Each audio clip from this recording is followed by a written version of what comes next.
I lost my V card to a 37-year-old woman and now a 14-year-old girl has reached out to me claiming I'm her father. Update 2.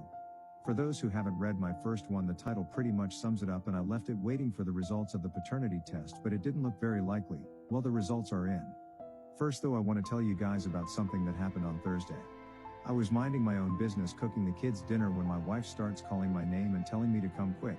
I rush into the living room and she's flapping her arms like a madwoman and pointing at her phone. "Your story's on TikTok," she yells excitedly. F my life, that woman nearly gave me a heart attack. I was shitting a brick thinking that her waters had broken early. So thanks for that. Right, so back to the results, and I am not the father. I know some of you have said I should adopt her anyway, but personally I think that would be highly inappropriate. Also, one critical point I forgot to mention is that I actually live in Norway and she is in the UK, so it wouldn't be practical. However, that isn't the end of the story. Far from it, in fact, because even though I am not her father, we have enough common DNA to be fairly close cousins. This was when it hit me. Cousin Jeff, not his real name. Cousin Jeff is the son of my dad's oldest brother and is 12 years my senior, and incidentally my wife's stepbrother. He had found out about me and the ex after bumping into us on a night out and promptly told my entire family just to embarrass me. Needless to say, he is a massive dick. Anyway, around the time I was moping around after getting my heart broken, Jeff was making lots of cryptic remarks about sloppy seconds. His words, not mine.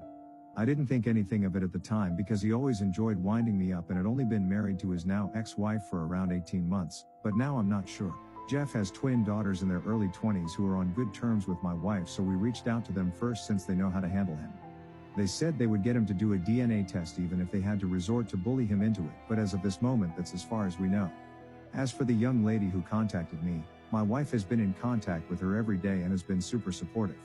We get on really well with her uncle and his wife, so she may not have found the father she was expecting, but she has found a load of cousins that will welcome her into the family with open arms. I just want to thank everyone who has taken the time to read my posts and send me such supportive messages. Also, I want to apologize if anything sounded a bit odd, since despite being from the UK, I've lived in Norway for nearly 10 years now and I sometimes forget how to speak English, which is weird. And finally, I think everyone is being a bit harsh on the stepfather. And to be honest, I was in my initial post for sending the girl to live with her uncle. He isn't coping after the death of his wife, but saw that he was just hurting his stepdaughter, so he sent her away so she didn't have to be around it. From what I've been told, they're going to therapy and hope to mend their relationship. And I wish him all the best because even though he isn't her dad by blood, he's the only dad she's ever known.